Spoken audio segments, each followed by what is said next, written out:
may need another transplant. And I had this wonderful experience last May of speaking with Jamie Redford, Robert Redford's son, at Symphony Hall. I wear the a small little medallion they gave me. It says hope. It says honor on it for donors. They have one that says hope for people on the transplant waiting, which is 106,000 people across the country, and heal for those who have gotten an organ. And for those people that got an organ, a lot of times it's a lot of follow-up, another transplant after that. It's kind of like medicine is in the stage of providing hope, but in 10 to 20 years it may be much more hope, and it may be stem cell research. It may be a lot of different things that we really can't conceive right now. But at the present moment, the only hope is someone who says yes, a donor. As they put it so well at MGH Transplant Center, without donors, there are no recipients. And right now across the country, there's 20 to 25,000 donors. But if you look at it mathematically, with 106,000 people waiting and that growing every day, it means there are not enough donors to help all the recipients. And so what our message is that to bring a story and to be able to tell what I did with my son helped so many people. What Mike's saying about what happened with Josh is that these are the stories that prepare someone who might be listening to the program, that if something happened in their life, they would be able to relate to a story that said hope was given to other people. My son's heart went to Atlanta for women and children. And as in the situation of having to make this decision, the person from the organ bank will come and say, well, what would you like to donate? Other things that you would and things that you don't agree to. And it's a perfectly fine thing to say, I'm only going to give one thing if that's the way you feel. With my son, I felt, why not do more? Because here's a 25-year-old person who's healthy. And I was able to say yes to giving his leg bones, which help so many people that might have an auto accident, crush a little piece of bone, or have a tumor. Right. I was able to give his corneas. And yet the other part of this message is that we had an open casket and a huge celebration for him. And he looked wonderful, and everyone there at the funeral realized that his life was going on through other people. Right, yeah. And that's what you said. You know, it's just when it really comes down to it, it's really about the gift of life and how that impacts you. So. Yeah, and I would just like to say, as Bo's sister, that you know, none of us ever think that we're going to die tomorrow, or you know, you're young, you never think your parents are going to die, and you know, things happen all the time, and you just don't know. And my brother and my other sister had a conversation at one point, and they both made a pact that if anything ever happened, that they would never be a vegetable and they would never be left on life support. And that was part of, we knew that about Bo, that was what he would have wanted. And it's definitely a difficult discussion to have, but I think it's an important discussion to have with, you know, at some point with your family, and just say, you know, if anything ever happened, you know, either I am an organ donor, or how do you feel about that? Because a child may, you know, someone in high school may think, you know, I want to be an organ donor, but if their parents don't know that, and, you know, they don't have that discussion, then that could be really difficult for the parents to go through if, God forbid, that happened. So that's, I mean, that's part of what I took out of this, is that I'm really glad that Bo had that conversation with my sister Mary, and we knew for sure what he wanted. So it was much more comforting for us, because it's not an easy thing to go through. I mean, I was in the ER, you know, I had the opportunity to say goodbye, but you know, it's a difficult thing to do, but you're also helping so many other people that gives you some semblance of peace. When you look at their photograph, you say, well, he helped so many other people too. Right. So. Right, yes. Josh became an organ donor when he received his first driver's license. And knew early in life that he wanted to be an organ and tissue donor. Yeah. Well, I think it's a good thing to know, I don't have my license yet, much to the chagrin of most of my friends and my mother, but I plan on being a donor because, there's really no need to, you're not going to have, what are you going to use with your organs when you've passed on, it's probably one of the best things you can do where you pass away, but then you can you can give back the life that you were given, and kind of re-gift it, I guess. And I think there's a lot of misconception about that. I've had, I don't talk too much to strangers or people that acquaintances about this, but I've heard people say,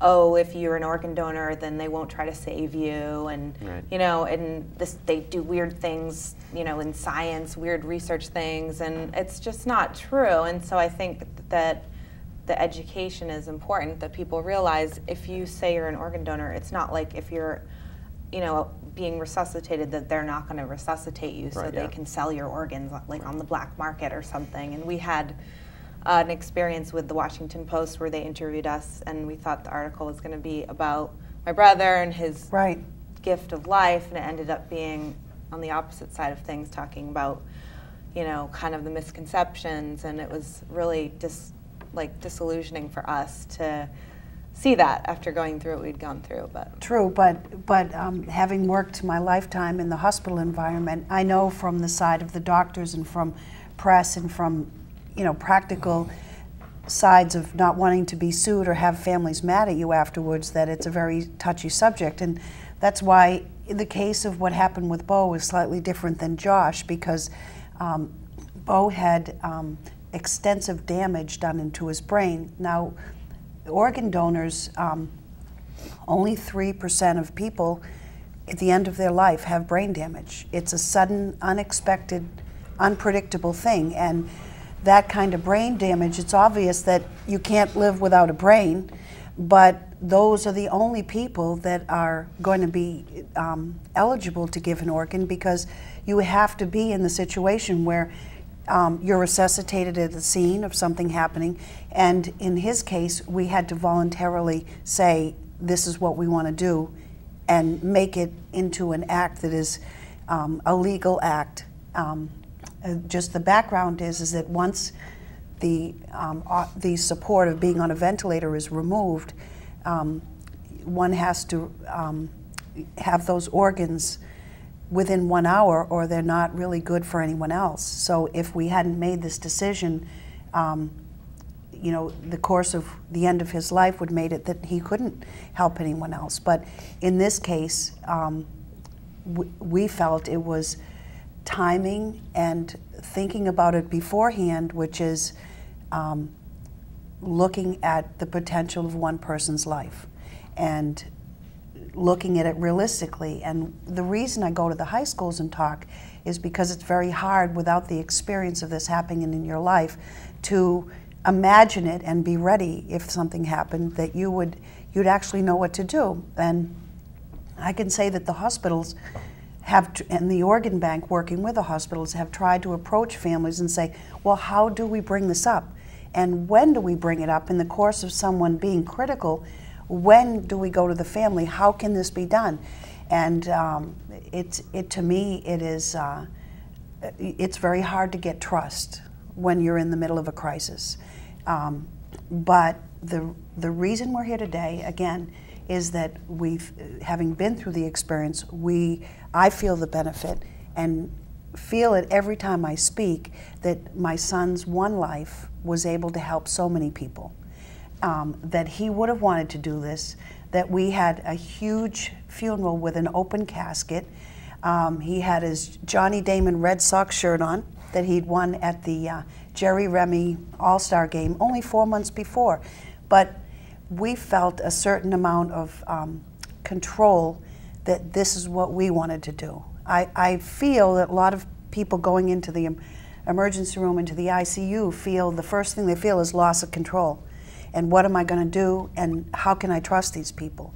But having worked at Mass General for 11 years, having worked in healthcare, you see other people's stories come into on a daily basis, coming in the hospital, and in a way, those of us who worked in the hospital have that advantage of thinking it over and saying, gee, what would I do in that situation, and how could I help out? But when it comes to you, it's kind of the hardest time in your life, but that is the moment when you can make the decision, not 5 days later and not a year later when you think back and say, gee, I wish I had thought of it at that moment, because in my view, losing a son, you have the rest of your life to think about it. And I know Bo would be so proud to have given this way. And when I go back to Stoneham High, I'll talk to the teachers and say, oh yeah, I remember he was right in the front row. He always asked the questions. Then I had to move him to the side of because he always had to have his hand up. And I feel his presence. You know, I feel that life he gave, and he had no pain whatsoever. In a quarter of a second, just something happened. It very rarely happens. But I have comfort that had I been in the emergency room, there would have been nothing I could do. Had he been in my house, it was one of those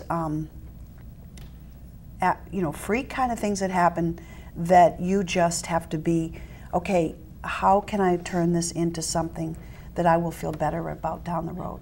And once I started meeting recipients like Mike and the other people we work with in the organ bank, we have this very close feeling of sharing the gift of life. And however it went, you know, it's like, who gave me this second chance? You know, and that's a beautiful thing. Can you talk about the speaking you do at Mass General, Mike? Because you and I both try to inspire caregivers that have a hard time, and it's so healing for them to have you speak and talk about Josh's parents that you've been doing recently at Mass General.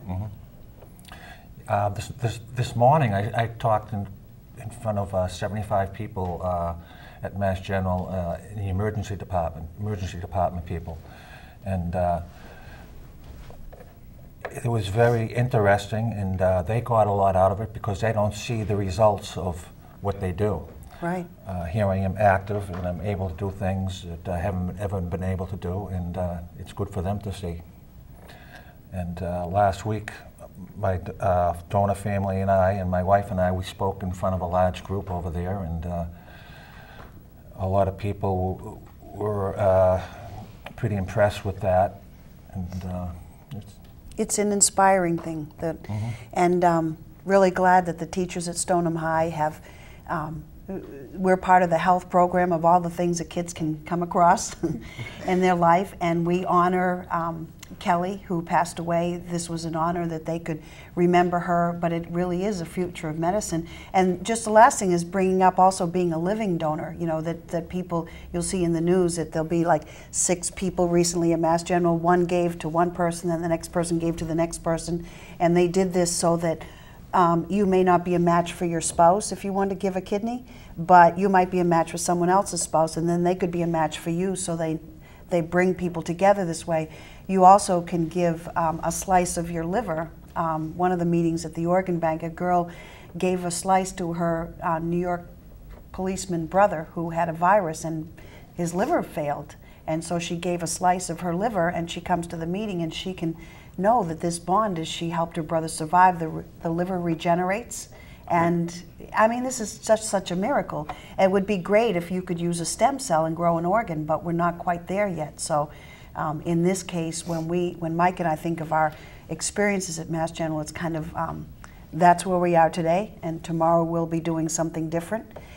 One program they have at Mass General now is they take bone marrow from the donor and give it to the recipient who's getting a kidney. And 75% of those people that also get an injection of the bone marrow find they don't have any immune response. And they end up getting the bone marrow from that person, so the body accepts the kidney. And what a great concept, but then it works out, and those people live a much better life. Right. But from the studies, someone who gives a kidney and then lives with only one kidney has the same life expectancy as someone with 2 kidneys. Right, yeah. So imagine doing that and finding someone that says, you know, I won't live, I can't go through dialysis, I have this problem, but with a kidney, I can do so much. With a new heart, he can exercise. And the miracles of being able to give to another human being and say that your life has purpose. Right, yeah. Yeah. I also feel that it's good for us teenagers or children, well maybe not children, but you know what I mean. Young to adults. Be yes, young adults.